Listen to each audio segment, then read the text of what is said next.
ശിവപ്രിയ ജ്യോതിഷ പ്രോഗ്രാമിലേക്ക് എല്ലാവർക്കും സ്വാഗതം. ഞാനിന്ന് പറയുന്ന ജ്യോതിഷ സംബന്ധമായ ഒരു വിഷയം 2025 തിരുവോണം ബമ്പർ അടിക്കാവുന്ന, അതായത് തിരുവോണം ബമ്പർ 25 കോടി രൂപ അടിക്കാവുന്ന ചില നക്ഷത്രങ്ങളെ പറ്റിയാണ് ഞാനിവിടെ പറയാൻ ഉദ്ദേശിക്കുന്നത്.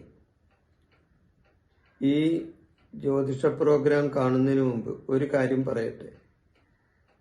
ഈ ചാനൽ നിങ്ങളൊന്ന് സബ്സ്ക്രൈബ് ചെയ്താൽ എൻ്റെ തുടർന്നു വരുന്ന പരിപാടികളെല്ലാം എൻ്റെ ചാനലിലൂടെ നിങ്ങൾക്ക് കാണാൻ സാധിക്കുന്നതാണ്.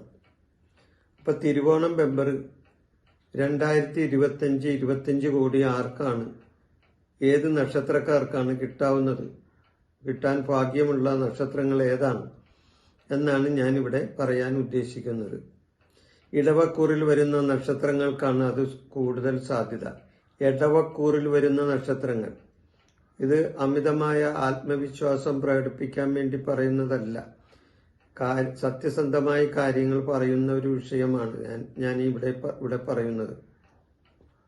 ഇടവക്കൂറിൽ വരുന്ന നക്ഷത്രങ്ങൾ ഏതൊക്കെയാണ്? കാർത്തിക, മുക്കാലി, രോഹിണി, മകീരം, മര. കാർത്തിക, മുക്കാലി, രോഹിണി, മകീരം, മര ഈ നക്ഷത്രങ്ങൾ ഇടവക്കൂറിലാണ് വരുന്നത്. ഈ നക്ഷത്രങ്ങൾക്കാണ് തിരുവോണ ബമ്പർ 25 കോടി രൂപ അടിക്കാനായിട്ട് കൂടുതൽ സാധ്യത തെളിയുന്നത്. അതിന് കാരണമുണ്ട്. ഇതാണ് അതിന്റെ കാരണം. ഇപ്പോൾ ധനകാരകനായ വേഴം മിഥുനക്കൂറിലാണ് നിൽക്കുന്നത്.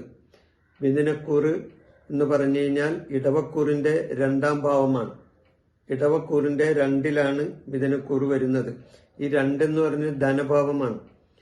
അപ്പൊ ധനകാരകനായ വേഴം 2ല്, ഈ ഇടവക്കൂറുകാര് 2ല് മിഥുനക്കൂറിൽ നിൽക്കുന്നു. അപ്പൊ ധനസ്ഥാനത്ത് ധനകാരൻ നിൽക്കുകയാണ്. അപ്പൊ ധനസ്ഥാനത്ത് ധനകാരൻ നിൽക്കുമ്പോൾ ഈ 3 നക്ഷത്രങ്ങൾക്ക് ഭാഗ്യാനുഭവങ്ങൾ കൂടുതലുണ്ടാകാൻ സാധ്യതയുള്ളതാണ്. എന്നാൽ ഗോചര ഫലമാണ് ഞാനിവിടെ പറയുന്നത്. ഇത് പൂർണ്ണമാകണമെങ്കിൽ ഈ നക്ഷത്രക്കാരുടെ ജാതകത്തിലെ ദശാകാലവും അപകാരകാലവും നന്നായി ഒന്ന് നോക്കുന്നത് വളരെ നല്ലതാണ്. അതുകൊണ്ട് ഇവരുടെ ജാതകം ഒന്ന് പരിശോധിച്ചു കഴിഞ്ഞാൽ അവർക്ക് അതിനുള്ള സമയമാണോ എന്നുകൂടി നോക്കിയിട്ട് വേണം ഇതിന്റെ ഫലം തീരുമാനിക്കാൻ. എന്നിരുന്നാലും സാമാന്യമായിട്ട് ഈ നക്ഷത്രക്കാർക്കാണ് തിരുവോണം ബമ്പർ അടിക്കാനായിട്ട് ഏറ്റവും സാധ്യത കൂടുതൽ. ഈ വിഷയം ഞാൻ അവസാനിപ്പിക്കുന്നു. നന്ദി, നമസ്കാരം. എൻ്റെ ഈ ജ്യോതിഷ പ്രോഗ്രാം നിങ്ങൾക്ക് ഇഷ്ടപ്പെട്ടാൽ ഇത് സബ്സ്ക്രൈബ് ചെയ്യാനും ലൈക്ക് ചെയ്യാനും ബെൽ ബട്ടൺ അമർത്താനും മറക്കരുത്.